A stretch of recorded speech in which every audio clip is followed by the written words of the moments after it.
Hindi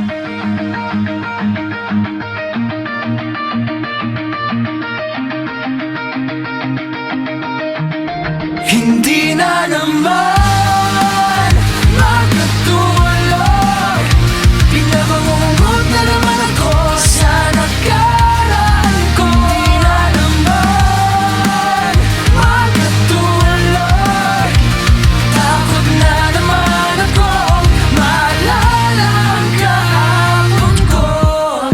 Minsan ayoko na, dahil baka hindi na magising pa sa bangungot ng nakaraan. Gusto ko nang kalimutan, pero sa bawat gabi hindi ako mamapakali. Pinipilit na idilat ang